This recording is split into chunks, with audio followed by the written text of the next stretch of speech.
राधे राधे, जय श्री कृष्णा। जय हो श्री कार्तिक के राधा दामोदर भगवान की जय। आज हम कार्तिक मास के 7 वार की कहानी सुनेंगे। कार्तिक मास में सभी कथा कहानियों के साथ में 7 वार की कहानी जरूर सुननी चाहिए। सोमवार के दिन महादेव और पार्वती जी की, मंगलवार के दिन हनुमान जी की, बुधवार के दिन गणेश जी की, गुरुवार के दिन बृहस्पति भगवान की, शुक्रवार के दिन शुक्र देवता की और शनिवार के दिन शनिदेव की और रविवार के दिन सूर्य नारायण भगवान की कहानी सुननी चाहिए। इससे संपूर्ण कार्तिक मास का फल मिलेगा।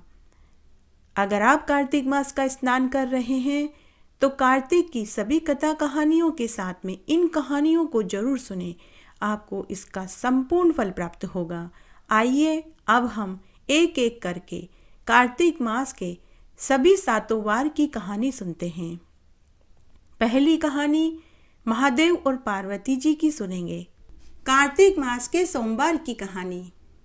एक बार महादेव जी ने पार्वती जी को कहा कि हे पार्वती, मैं दुनिया का खेल देखने जा रहा हूँ। तो पार्वती जी ने कहा कि हे देव, मैं भी आपके साथ चलूँगी। तो महादेव जी ने कहा कि हे प्रिय, रास्ते में तुम्हें भूख प्यास लगेगी तो मैं तुम्हें भोजन पानी कहाँ से लाकर दूंगा, इसलिए तुम यहीं कैलाश पर रहो। परंतु पार्वती जी ने जिद पकड़ ली। तब महादेव और पार्वती जी नाड़िए पर चढ़कर दुनिया का खेल तमाशा देखने के लिए निकल पड़े। जब वे आगे गए तो उन्हें बहुत से लोग मिले। वे उन्हें देखकर हंसने लगे और कहने लगे कि देखो कैसे लोग लुगाई हैं जो नाड़िया के ऊपर बैठे हैं। बेचारे जानवर को तो इन्होंने कुछ समझा ही नहीं। बेचारा नाड़िया तो बोझ से मरा जा रहा है। यह सुनकर महादेव जी थोड़ा आगे जाने के बाद नाड़िए से उतर गए। अब महादेव जी पैदल चलने लगे और पार्वती जी नाड़िया पर बैठकर जा रही थी। थोड़ा आगे जाने पर फिर से उन्हें 4-5 लोग मिले। वे लोग भी उन्हें देखकर हंसने लगे और ताने देने लगे कि देखो कैसा जमाना आ गया है। मर्द तो बेचारा पैदल पैदल चल रहा है और औरत बैल की सवारी कर रही है। थोड़ा आगे जाने पर पार्वती जी नाड़िया पे से उतर गई और बोली कि हे देव, आप बैल पर बैठ जाइए, मैं पैदल चलूँगी। उसके बाद पार्वती जी पैदल चलने लगी और महादेव जी नाड़िया पर बैठकर चलने लगे। आगे जाने पर फिर से 4-5 लोग मिले। उन्हें देखकर सभी लोग फिर से उन्हें ताने देने लगे और कहने लगे कि देखो जोगी बना फिरता है, लेकिन बैल पर बैठा है और बेचारी पत्नी पैदल चल रही है। इस तरह वे लोग महादेव जी को ताने देने लगे। तब थोड़ा आगे जाने पर महादेव जी भी उतर गए। तब महादेव और पार्वती जी पैदल पैदल नाड़िए को लेकर जा रहे थे। आगे पनघट पर फिर से उन्हें 5-6 औरतें पानी भरते हुए मिली। वे सब देखकर उनके ऊपर हंसने लगी और ताने देने लगी कि देखो कैसे बेवकूफ़ लोग हैं, बैल होते हुए भी पैदल चल रहे हैं। आगे जाने पर माता पार्वती जी महादेव जी से बोली कि हे देव, ये लोग ऐसे क्यों हैं, पैदल चलने नहीं देते, नाड़िया पर बैठने नहीं देते। तब महादेव जी पार्वती जी से बोले कि हे गोरा, इसी का नाम दुनिया है। यही दुनिया का खेल तमाशा ही तो मैं तुम्हें दिखाने लाया था। चलते चलते महादेव और पार्वती जी थक गए तो वे एक पेड़ के नीचे सुस्ताने के लिए लेट गए। तब महादेव जी अपने हाथ का तकिया लगाकर सोने लगे। उधर से औरतें पानी भरकर जा रही थी तो उन्हें देखकर बोली कि देखो राम मारा कैसा जोगी बना फिरता है, परंतु तकिए के बिना इसे नींद नहीं आती। ऐसे ताने देकर वे पनिहारे ने वहां से चली गई। तब महादेव जी ने हाथ का तकिया भी निकाल दिया। थोड़ी देर बाद वे ही औरतें दोबारा पानी भरने के लिए कुएं पर आई और आपस में कहने लगी कि देखो कैसा जोगी बना फिरता है। थोड़ी सी बात क्या कह दी कि इसे तो गुस्सा ही आ गया। अपने कहने से गुस्से के मारे इसने तकिया निकाल दिया। तब माता गौरा ने फिर से महादेव जी से कहा कि हे देव, ये दुनिया के लोग ऐसे क्यों हैं, क्यों किसी को देखकर ताने देते हैं। तो महादेव जी बोले कि हे गोरा, यह दुनिया का खेल है जो तुमने भी आज देख लिया। आदमी को कैसे भी ये लोग चैन से नहीं रहने देते। थोड़ी देर के बाद माता पार्वती जी महादेव जी से बोली कि हे देव, मुझे तो बहुत जोरों की भूख लगी है। महादेव जी बोले कि हे गोरा, मैंने तुम्हें पहले ही कहा था कि तुम मेरे साथ चलने की जिद तो कर रही हो, लेकिन तुम्हें मैं भोजन पानी कहाँ से खिलाऊंगा। लेकिन पार्वती जी ने जिद पकड़ ली कि हे देव, आपको मुझे भोजन कराना ही पड़ेगा। तब महादेव जी पार्वती जी को लेकर गांव में एक अमीर बुढ़िया के घर गए और उस अमीर बुढ़िया से कहा कि हे माई, हमें बहुत जोरों की भूख लगी है, क्या आपके घर में हमें भोजन मिलेगा। तो अमीर बुढ़िया ने कहा कि मेरे तो घर में ही पूरा नहीं पड़ता, तुम्हें भोजन कहाँ से कराऊं। तब महादेव जी पार्वती जी को लेकर वहां से आगे गए। आगे एक गरीब बुढ़िया माई अपनी झोपड़ी के बाहर चबूतरे पर बैठी थी। तब महादेव जी ने गरीब बुढ़िया से कहा कि अरे बुढ़िया माई, हम दोनों बहुत भूखे हैं, क्या हमें भोजन मिलेगा। तो गरीब बुढ़िया ने पूछा कि भाई क्या खाओगे। तो महादेव और पार्वती जी ने कहा कि हमें खीर खांड का भोजन चाहिए। बुढ़िया माई ने कहा कि आप मेरी झोपड़ी में बैठो, मैं अभी आती हूँ। तो महादेव जी ने पूछा कि बुढ़िया माई कहाँ जा रही है। तो बुढ़िया ने कहा कि अरे भाई, खीर खांड अगर मुझे बनाना है तो पंसारी की दुकान पे से चावल और चीनी लाऊंगी और खीर बनाने के लिए दूध लाऊंगी। तब महादेव जी बुढ़िया माई से बोले कि अरे बुढ़िया माई, जाने से पहले तू अपने घर में तो देख ले, क्या पता वहीं कुछ पड़ा हो। तब बुढ़िया माई अपनी झोपड़ी में देखने गई तो उसकी झोपड़ी अन्न धन के भंडार से भरी पड़ी थी। बुढ़िया माई को महान आश्चर्य हुआ। फिर बुढ़िया माई ने खीर खांड का भोजन बनाया और 3 थालियों में भोजन परोस दिया। एक थाली नाड़िया की, एक महादेव जी की और एक पार्वती जी की।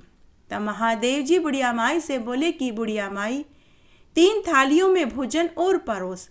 बुढ़िया माई ने कहा कि इन 3 थालियों में कौन जिमेगा। तो महादेव जी बोले कि एक तेरा बेटा, एक तेरी बहू और एक तू। तो बुढ़िया माई ने कहा कि महाराज, मेरे तो कोई बेटा बहू ही नहीं है। तो महादेव जी ने कहा कि अरे बुढ़िया माई, जरा पीछे मुड़ के देख। बुढ़िया ने पीछे मुड़ के देखा तो 16 बरस का बेटा गठजोड़े के साथ खड़ा था। बहू की गोदी में बहुत सुंदर सा नवजात शिशु था। देखकर बुढ़िया माई आश्चर्य में पड़ गई। उसके बाद सब ने खीर खांड का भोजन खाया।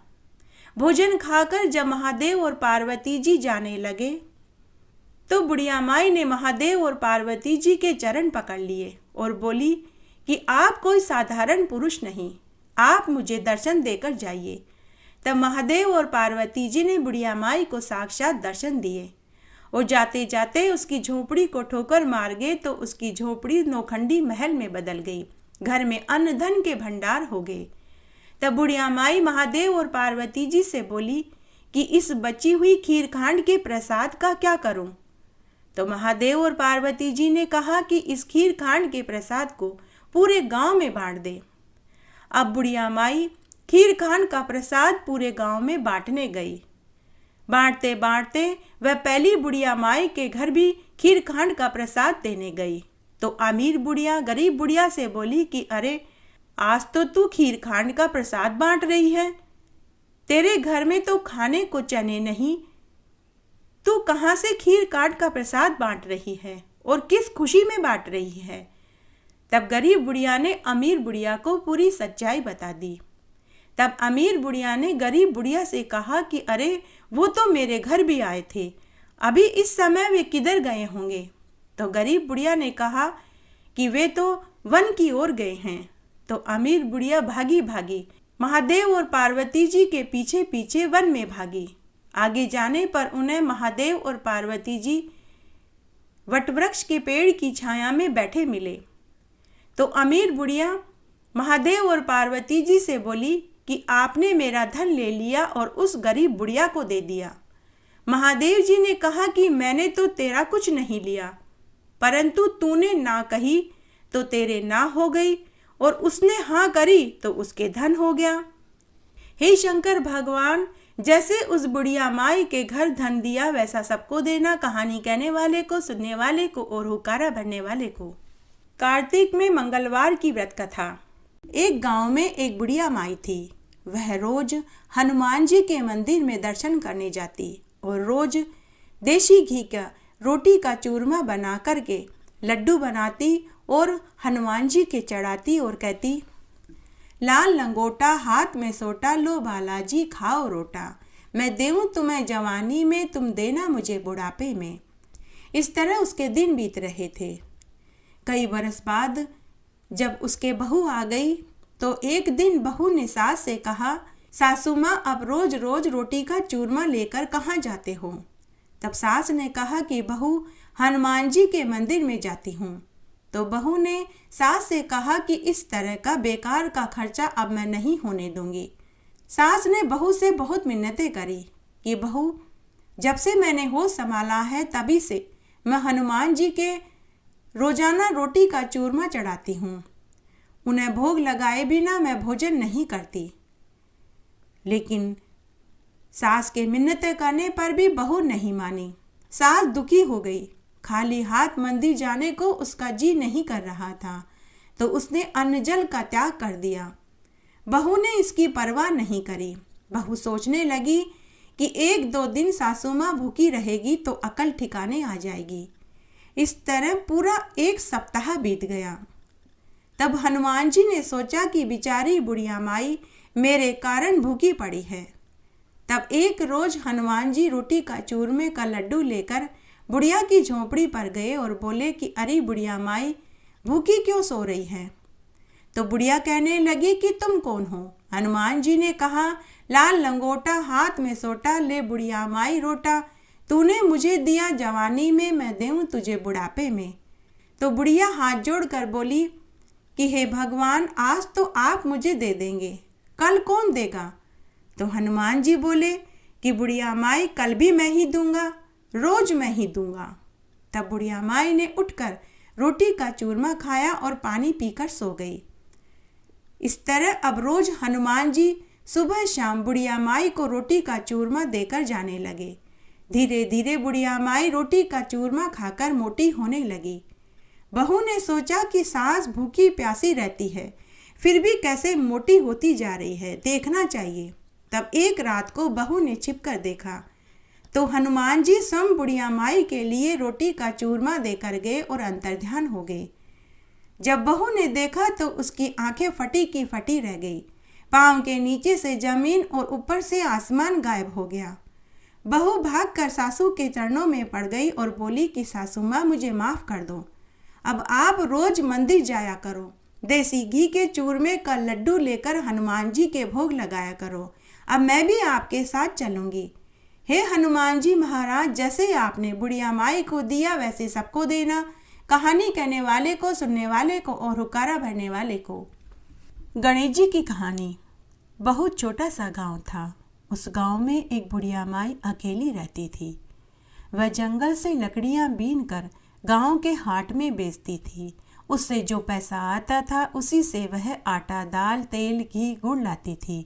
यही उसकी आजीविका का साधन था। तब एक बार की बात है, बुढ़िया माई जंगल में लकड़ियां बीन रही थी कि तभी उसे एक छोटा सा चूहा दिखाई दिया जो ठंड के कारण बेहोश पड़ा था और थरथर कांप रहा था। बुढ़िया माई को उस चूहे पर दया आ गई। वह उसे उठाकर घर ले आई। घर लाकर उसने रुई के फाये में घुसा दिया और उसकी जान बचाई। उसे दूध रोटी खाने को दी। अब चूहा बुढ़िया के साथ ही रहने लगा। बुढ़िया उसे अपने बेटे की तरह पालने पोसने लगी। बुढ़िया ने उसका नाम मूषा रखा। धीरे धीरे पूरे गांव भर को पता चल गया कि वह मूषा बुढ़िया का बेटा है। बुढ़िया माई उसे अपने बेटे की तरह पालती है। इस तरह समय बीतने लगा। तब एक दिन की बात है, उस गांव के राजा के बेटे की शादी थी। पूरे गांव में से हर घर में से एक जना बारात में जा रहा था। तब पड़ोसियों ने बुढ़िया से पूछा कि अरे बुढ़िया माई, तेरे यहाँ से राजा जी के बेटे की बारात में कौन जाएगा? तो बुढ़िया माई बोली कि मेरा तो मूसा के अलावा और कोई नहीं, मेरा मूसा ही बारात में जाएगा। आप लोग मेरे बेटे का अच्छे से ध्यान रखना, साथ लेकर जाना और साथ ही लेकर आना। तो पड़ोसियों ने कहा कि बुढ़िया माई तू चिंता मत कर, हम तेरे मूसा का पूरा ध्यान रखेंगे। तब विवाह वाले दिन राजा के बेटे की बारात में पूरे गांव के साथ बुढ़िया का मूसा भी गया। बारात पड़ोसी गांव में पहुंची। तब सारे बाराती तालाब पर स्नान करने लगे। वहीं एक तरफ मूसा भी स्नान कर रहा था।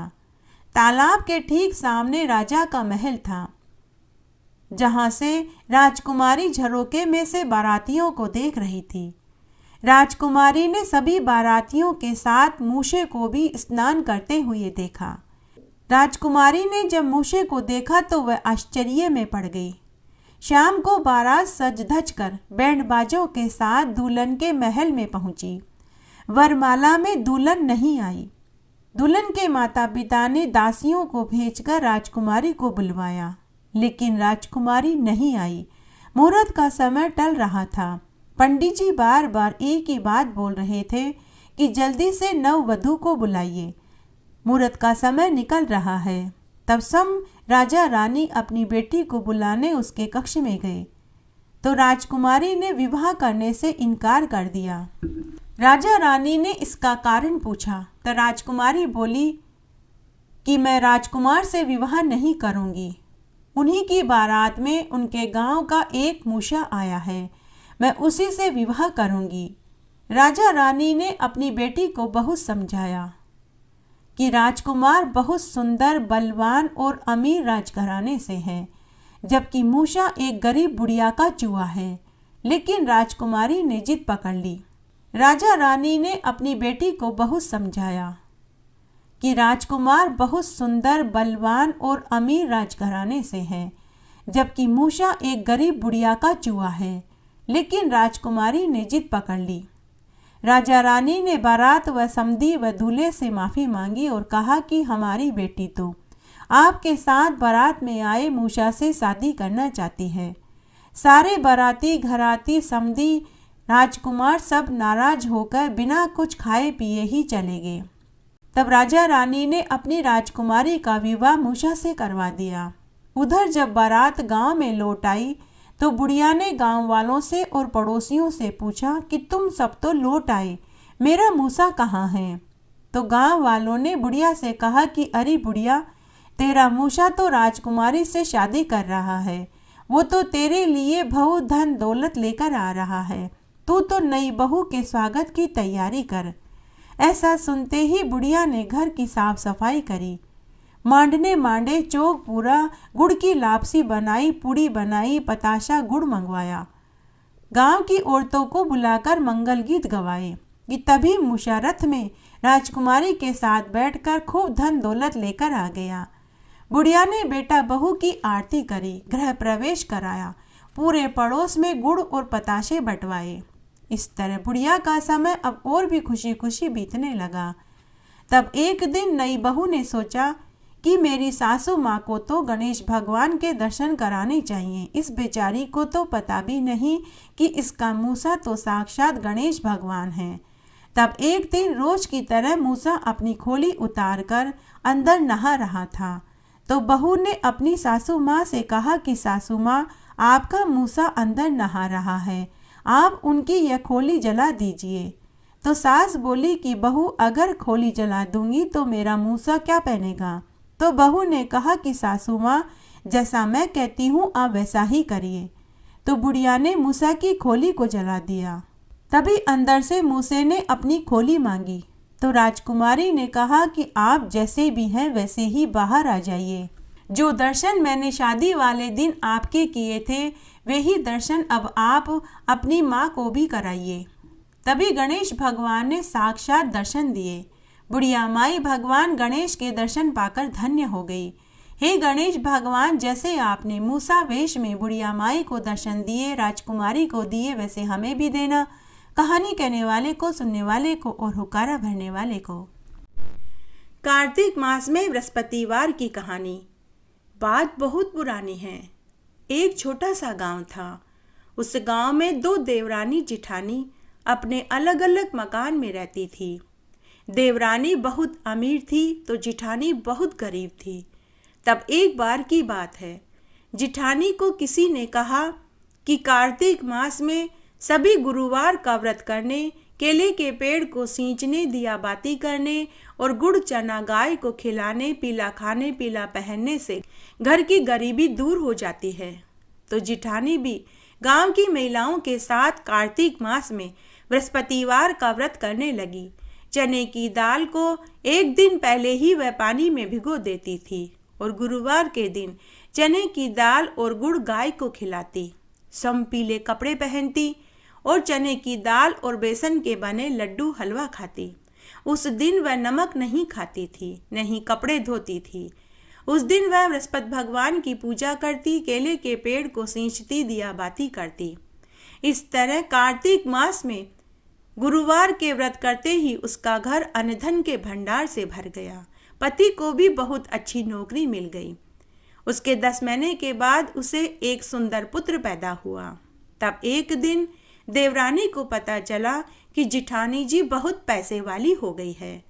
तो उसने इसका कारण जिठानी से पूछा। जिठानी जो बड़ी ही भोली थी, चालाकी उसे आती भी नहीं थी, तो उसने कार्तिक मास में गुरुवार का व्रत करने वाली बात बता दी और कहा कि मेरे ऊपर तो बृहस्पति देव भगवान टूटे हैं। लेकिन देवरानी को विश्वास नहीं हुआ कि कोई व्रत करने से भी अमीर होता है। देवरानी को लगा कि जिठानी जी कोई टोने टोटके और जादू टोने करती है, तो वह अपनी जिठानी पर नजर रखने लगी। कुछ दिन तक नजर रखने पर भी उसे कुछ दिखाई नहीं दिया, तो वह मन ही मन कुढ़ने लगी। उसने नगर के राजा से शिकायत कर दी कि मेरी जिठानी जादू टोने करती है, उसके ऊपर किसी भूत प्रेतनी डाकन का साया है, वह पूरे गांव के लिए अपशकुनी है।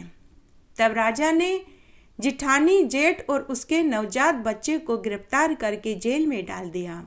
उस दिन गुरुवार का दिन था। जिठानी का गुरुवार का व्रत था।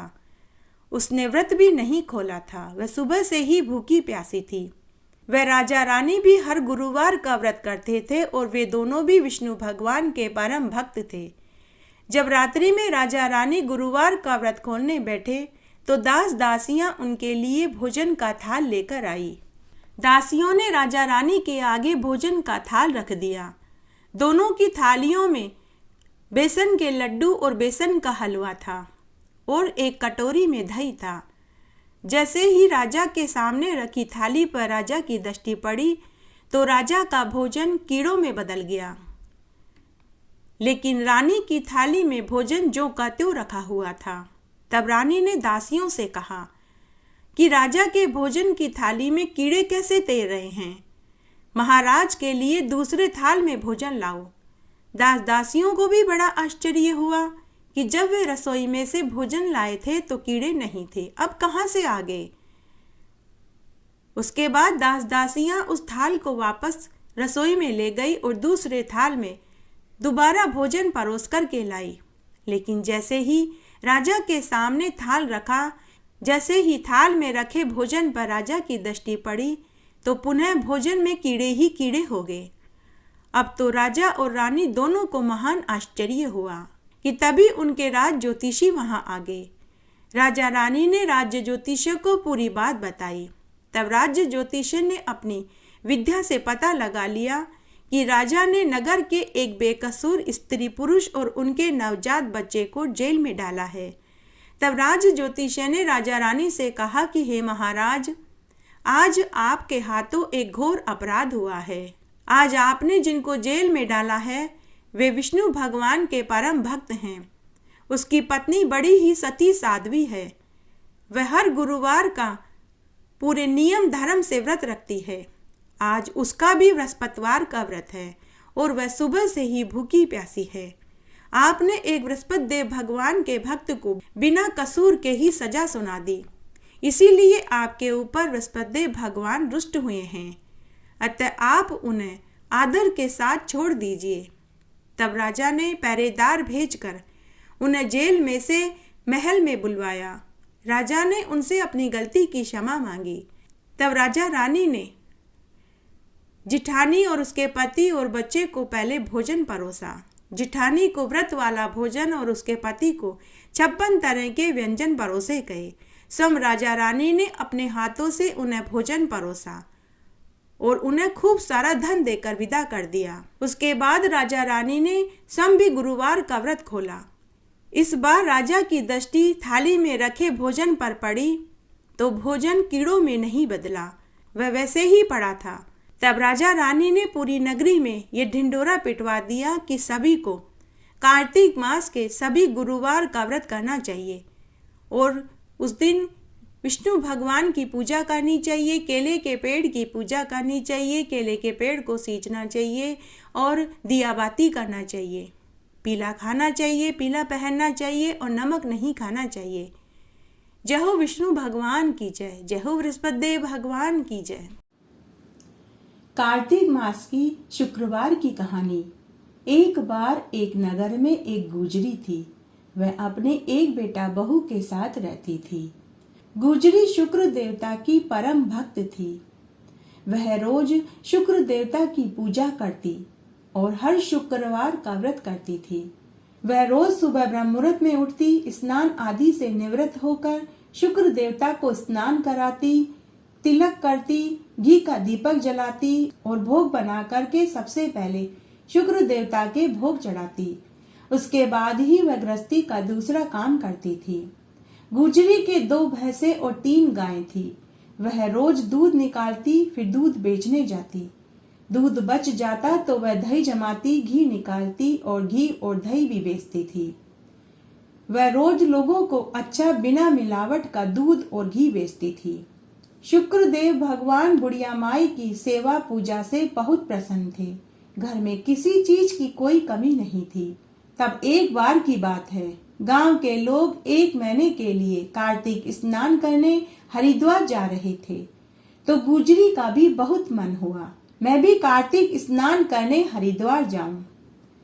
गांव के सभी लोग शांता गुजरी पर आंख मीचकर विश्वास करते थे।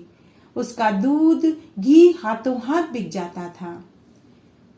तब शांता गुजरी कार्तिक मास में हरिद्वार स्नान करने की यात्रा का मन बना लेती है। तब गुजरी ने अपने बेटा बहू से कहा कि मैं 1 महीने के लिए कार्तिक स्नान करने हरिद्वार जाऊंगी। तुम लोग घर का अच्छे से ध्यान रखना। फिर सास ने अपनी बहू को घर की सारी जिम्मेदारी समझाई।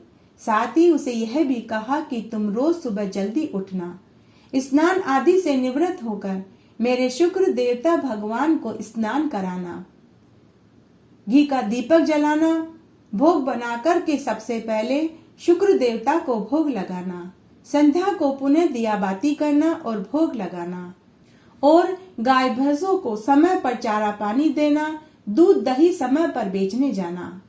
तब बहू ने अपनी सास से कहा कि सासू माँ आप बेफिक्र होकर हरिद्वार कार्तिक स्नान करने जाइए, मैं सब काम समय पर कर लूंगी। तब सास कार्तिक स्नान करने 1 महीने के लिए हरिद्वार चली गई। सास के जाने के बाद बहू सुबह जल्दी नहीं उठती थी।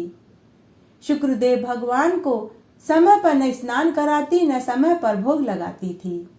गाय भैंसों का दूध चारा पानी भी वह समय पर नहीं करती थी और साथ ही दूध में पानी और घी में तेल मिलाकर के बेचती थी। तब एक दिन जब वह मिलावट कर रही थी तो शुक्र देवता तस्वीर में से बहू को देखकर हंस रहे थे। तभी बहू की नजर शुक्र देवता की तस्वीर पर पड़ी तो बहू ने शुक्रदेव भगवान से हंसने का कारण पूछा। तो शुक्रदेव भगवान बोले कि तुम दूध में पानी और घी में तेल मिलाकर के बेच रही हो और मैं हंसू भी नहीं। मैं तुम्हारी शिकायत तुम्हारी सास से करूंगा। साथ ही तुम मुझे न समय पर स्नान कराती हो, न समय पर मेरी पूजा सेवा करती हो और न ही समय पर मुझे भोजन खिलाती हो।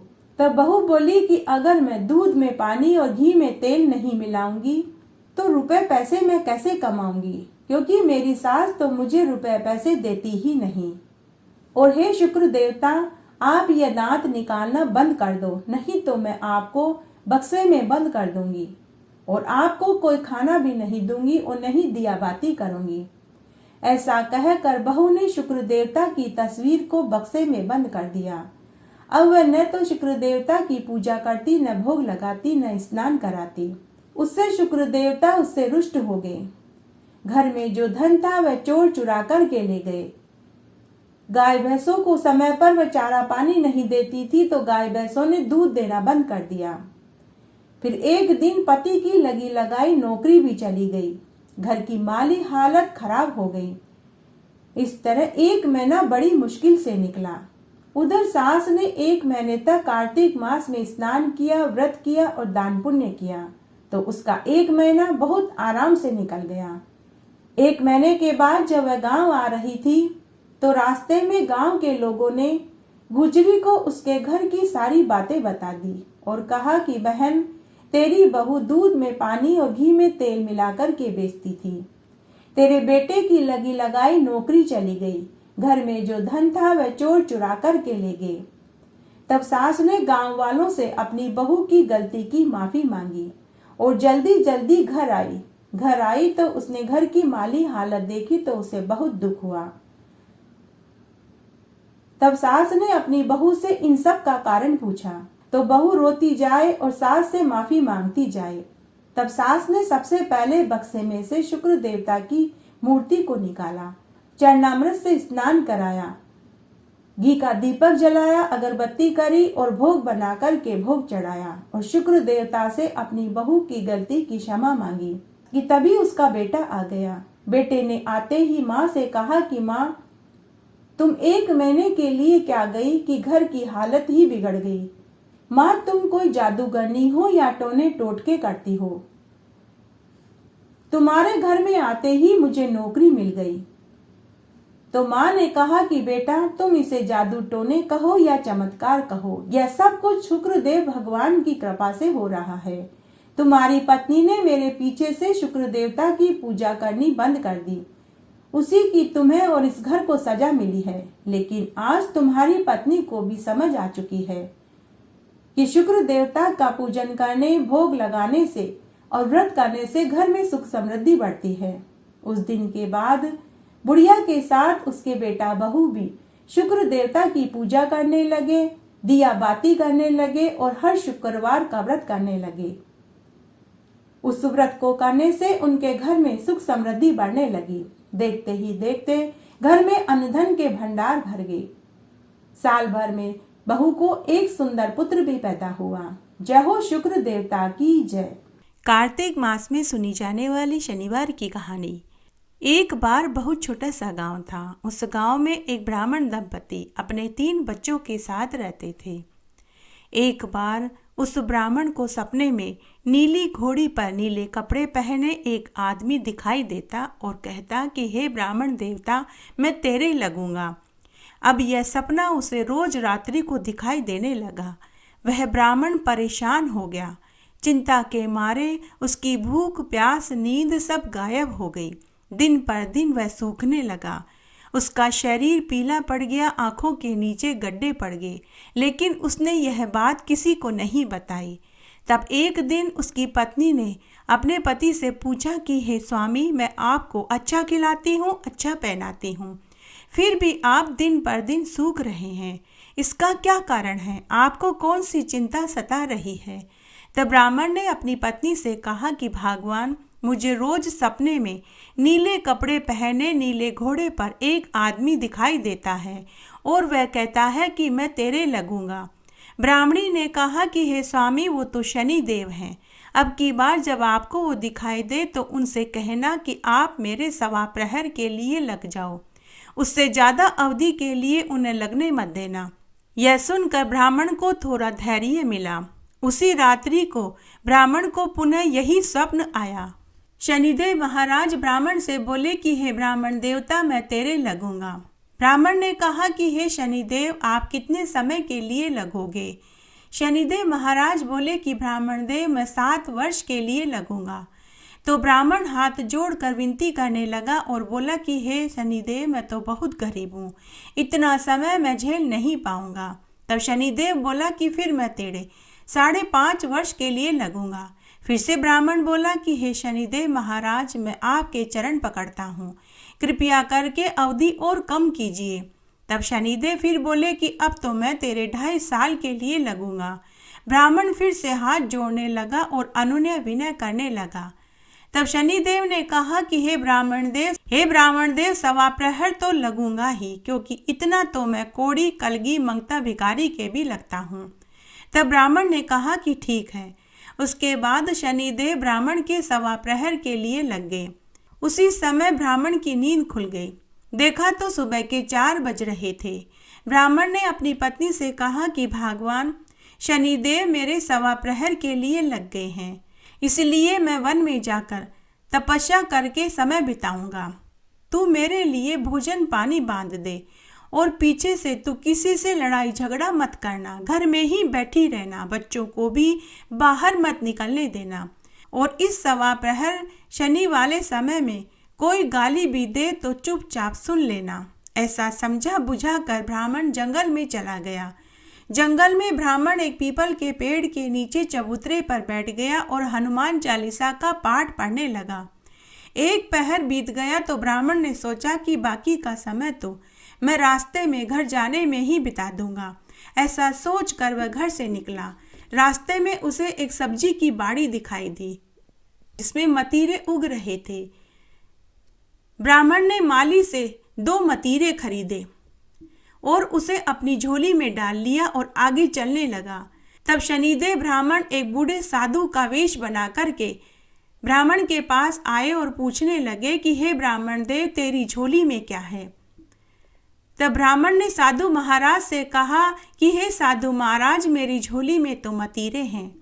साधु ने कहा कि तू अपनी झोली खोल कर के दिखा। ब्राह्मण ने जैसे ही झोली खोल कर के दिखाई तो उसमें से उस नगर के राजा के दोनों राजकुमारों की मुंडी निकली, मतीरे नहीं निकले। तब वह साधु महाराज उस ब्राह्मण को लेकर नगर के राजा के पास गए और बोले कि हे महाराज, आपके दोनों बेटों की इस ब्राह्मण ने हत्या कर दी। इसकी झोली में आपके दोनों पुत्रों की मुंडियां हैं। आप इससे इसकी झोली को खोल कर के देखो। राजा ने कहा कि मुझे मत दिखाओ, मैं अपने पुत्रों की कटी गर्दन देख नहीं पाऊंगा। राजा ने उसी समय आज्ञा दी कि इस ब्राह्मण को सूली पर चढ़ा दो। महल में हाहाकार मच गया। ब्राह्मण राजा के चरणों में गिर पड़ा और अनुनय विनय करने लगा, लेकिन राजा ने ब्राह्मण की एक नहीं सुनी। उसी समय वह साधु महाराज वहां से अंतर्ध्यान हो गए। जब ब्राह्मण को सूली पर चढ़ाया जाने लगा तो ब्राह्मण से उसकी अंतिम इच्छा पूछी गई। ब्राह्मण सोचने लगा कि यदि किसी तरह से यह शनि का समय गुजर जाए तो मेरी फांसी रुक सकती है। यह सोचकर उसने कहा कि अरे भाई, मैं बचपन से ही बालाजी महाराज का भक्त रहा हूँ। आप लोग मुझे 108 बार हनुमान चालीसा का पाठ सुना दीजिए। तब एक ज्ञानी पंडित को बुलवाया गया और ब्राह्मण को 108 बार हनुमान चालीसा सुनाई गई। उसी बीच 1.25 प्रहर का समय बीत गया। 108 बार हनुमान चालीसा सुनने से 1.25 प्रहर का समय बीत गया। शनि की दशा टलते ही राजा के दोनों राजकुमार शिकार खेलकर महल में लौट आए। दोनों राजकुमारों को जीवित देखकर राजा की खुशी का ठिकाना नहीं रहा, परंतु वह डर के मारे कांपने लगा कि मैंने एक निर्दोष ब्राह्मण को फांसी की सजा सुना दी, अब मुझे ब्रह्महत्या का दोष चढ़ेगा। तभी राजा ने 2 घुड़सवारों को भेजकर ब्राह्मण की हत्या रुकवाई और उसे दरबार में उपस्थित होने का हुक्म दिया। ब्राह्मण जैसे ही आया तो राजा ने उससे क्षमा मांगी और उससे कहा कि हे ब्राह्मण देव, तुमने मेरे राजकुमारों की हत्या नहीं करी, फिर भी तुमने अपने बचाव में कुछ कहा क्यों नहीं? ब्राह्मण ने कहा कि हे महाराज, मैं तो आपसे खूब अनुनय विनय कर रहा था, लेकिन आपने मेरी बात सुनी ही नहीं। राजा ने कहा कि अब तुम अपनी झोली खोल कर के दिखाओ कि इस झोली में क्या है। ब्राह्मण ने झोली खोल कर के दिखाई तो उसमें मतीरे निकले। राजा ने कहा कि यह सब क्या है? तो ब्राह्मण ने कहा कि हे महाराज, मेरे ऊपर 1.25 प्रहर की शनि की दशा लगी हुई थी। यह सब इसी कारण हुआ। राजा ने कहा कि शनिदेव की दशा कैसे टाली जा सकती है। ब्राह्मण ने कहा कि हे महाराज, अगर शनि की दशा किसी राजा या सेठ को लगे तो काला हाथी या काला घोड़ा दान करना चाहिए। गरीब के लगे तो शनिवार के दिन पीपल की पेड़ की पूजा करनी चाहिए और सरसों के चौमुखा दीपक जलाना चाहिए। पूजा करते समय बोलना चाहिए, साचो शनिश्चर कहिए, जाके पाँव सदा ही पड़िए। शनि की कहानी सुननी चाहिए और काला तिल, काला उड़द, छाता, जूता और तराजू दान में देना चाहिए।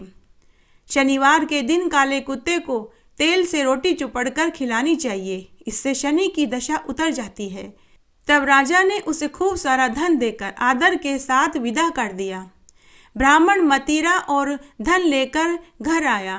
ब्राह्मणी ने पूछा कि आपको आने में इतनी देर कैसे हुई? तो ब्राह्मण ने पत्नी को पूरी सच्चाई बताई। तभी ब्राह्मण के बच्चे आए और अपने पिता से बोले कि पिताजी, हम मदिरा खाएंगे। ब्राह्मण ने जैसे ही मदिरा काटा तो उसमें से सोने, चांदी, हीरे, मोती का ढेर निकला। हे शनि देवता, जैसे ब्राह्मण की शनि की दशा लगी वैसे किसी की न लगे, जैसे उतरती की दशा ब्राह्मण के लगी वैसे सबके लगे। शनिदेव ने ध्याऊं मन इच्छा फल पाऊं। जय शनिदेव, हे शनिदेव, हे शनिदेव, जय शनिदेव। कार्तिक मास के रविवार की कहानी।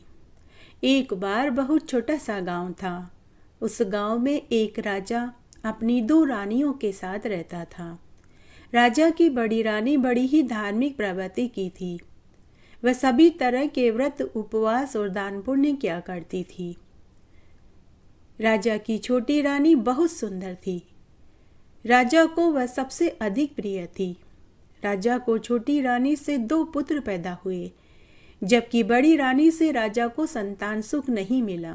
पहले तो राजा कभी कभार बड़ी रानी के महल में चले जाया करते थे, लेकिन जब राजा को छोटी रानी से 2 पुत्र हो गए तो राजा ने बड़ी रानी की तरफ ध्यान देना ही छोड़ दिया। बड़ी रानी ने इसे अपना भाग्य समझकर स्वीकार कर लिया। तब एक बार की बात है, राजा के राजपुरोहित ने बड़ी रानी को दुखी देखा तो वे उनके दुख को समझ गए।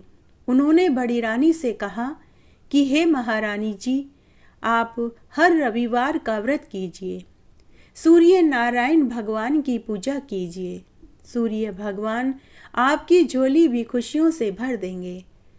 तब बड़ी रानी राजपुरोहित से बोली कि हे गुरुदेव, रविवार के व्रत की क्या विधि है, क्या कथा कहानी है, कैसे सूर्यदेव भगवान की पूजा करते हैं, व्रत में भोजन में क्या खाते हैं, मुझे इसकी कोई जानकारी नहीं है। कृपया आप मुझे रविवार व्रत की पूरी विधि बताइए। तब राजपुरोहित बड़ी रानी से बोले कि हे महारानी जी, मेरी पत्नी आपको रविवार के व्रत का पूजन कराने आ जाएगी और कथा कहानियाँ भी सुना देगी। अब राजपुरोहित की पत्नी बड़ी रानी के महल में रविवार के व्रत का पूजन करवाने और रविवार के व्रत की कथा कहानियाँ सुनाने के लिए उनके महल में आने लगी। इस तरह 5 रविवार बीत गए। रविवार व्रत में पुरोहितानी गोबर के सूर्यदेव बनवाती और बड़ी रानी से पूजा करवाती। इस तरह 5 रविवार निकल गए। तब हर रविवार को इसी तरह गोबर के सूर्यदेव बनाकर पूजा करते। तब पहले के बने गोबर के सूर्यदेव को बड़ी रानी महल के एक कोने में रखने लगी। तब अगला रविवार का दिन आया। पुरोहितानी बड़ी रानी के महल में जा रही थी तो छोटी रानी ने अपने महल के झरोके में से उसे देख लिया। छोटी रानी ने दासी को भेजकर पुरोहितानी को खुद के महल में बुलवाया। पुरोहितानी छोटी रानी के महल में आई तो उन्होंने पूछा कि अरे पुरोहितानी, तू आजकल बड़ी रानी के महल में क्यों जाती है? तो पुरोहितानी ने पूरी बात बताई। तब छोटी रानी ने पुरोहितानी को भड़का दिया कि तुम 1 महीने से बड़ी रानी को रविवार का व्रत करवा रही हो, पूजन करवा रही हो, कथा कहानियाँ सुना रही हो, तो बदले में बड़ी रानी दक्षिणा में तुम्हें क्या देती है? तो पुरोहितानी ने कहा कि मुझे उन्होंने अभी तक कुछ भी दक्षिणा नहीं दी। तो छोटी रानी ने पुरोहितानी से कहा कि तुम आज उनसे मुंह मांगा दान मांगना। उसके बाद पुरोहितानी बड़ी रानी के महल में गई। आज पुरोहितानी कुछ उखड़ी उखड़ी सी थी। आते ही बड़ी रानी से बोली कि महारानी जी, मैं 1 महीने से आपको रविवार के व्रत की कथा कहानियां सुना रही हूँ और पूजन करवा रही हूँ। अब तक आपने मुझे कोई दक्षिणा नहीं दी।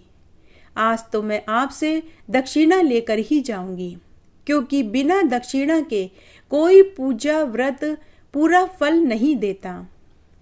तब बड़ी रानी ने पुरोहितानी से कहा कि पुरोहितानी जी, मैं कल रविवार के व्रत का उद्यापन करूंगी। आप 5 जोड़ा जोड़ी ब्राह्मणी को घर बुला कर ले आना। मैं सबको स्वादिष्ट भोजन कराऊंगी और बढ़िया दक्षिणा भी दूंगी।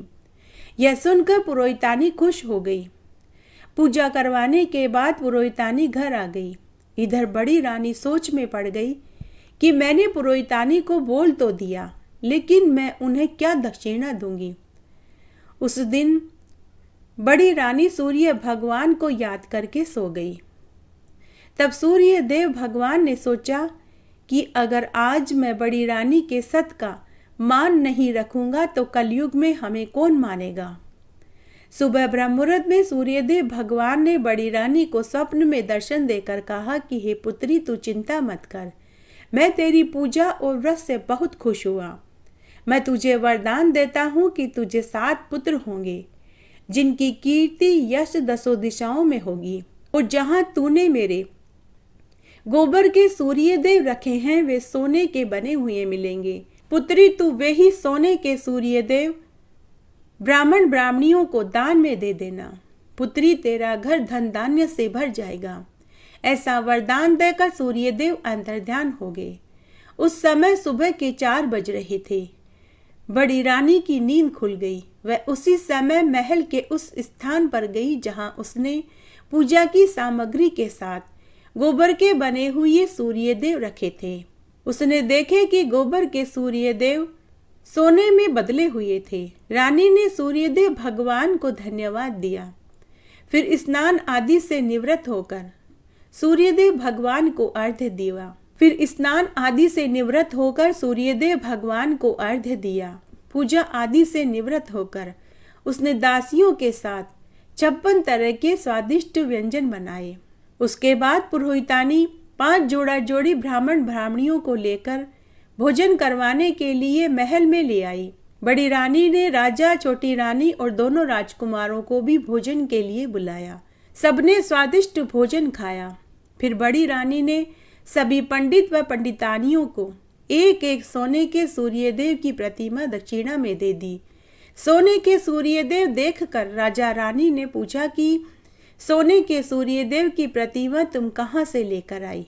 तब बड़ी रानी उन सब को लेकर महल के उसी पूजा सामग्री वाले स्थान पर गई जहाँ ढेर सारे सोने के सूर्यदेव की प्रतिमाएं रखी हुई थी। तब राजपुरोहित ने राजा से कहा कि हे महाराज, यह सब कुछ बड़ी रानी के सत का प्रताप है। भगवान सूर्यदेव ने ही बड़ी रानी को उनके रविवार के व्रत का पुण्यफल दिया है। अब राजा व छोटी रानी को भी रविवार व सूर्यदेव की महत्ता समझ में आ चुकी थी। अब राजा बड़ी रानी के साथ स्वयं भी रविवार का व्रत करने लगा और सूर्यदेव भगवान की पूजा करने लगा। उसके बाद राजा बड़ी रानी को भी बड़े ही स्नेह के साथ रखने लगा। इस व्रत के प्रताप से बड़ी रानी को 7 पुत्र हुए, जिनकी कीर्ति यश 10 दिशाओं में थी। तब राजा ने पूरी नगरी में ये ढिंडोरा पिटवा दिया कि सभी को रविवार का व्रत करना चाहिए और सूर्यदेव भगवान की पूजा करनी चाहिए। घटती हो तो पूरी हो तो परवान चढ़े, भूले बिसरे नाम तेरे भंडार में भरे। इस तरह आज हमने कार्तिक मास के सभी 7 वार की सभी देवताओं की कहानियाँ सुनी। आशा करती हूँ आपको यह वीडियो जरूर पसंद आएगा। मेरे साथ बने रहने के लिए आपका धन्यवाद। आगे आने वाली कथा कहानी के लिए भी आप इसी तरह मेरे साथ बने रहें। धन्यवाद।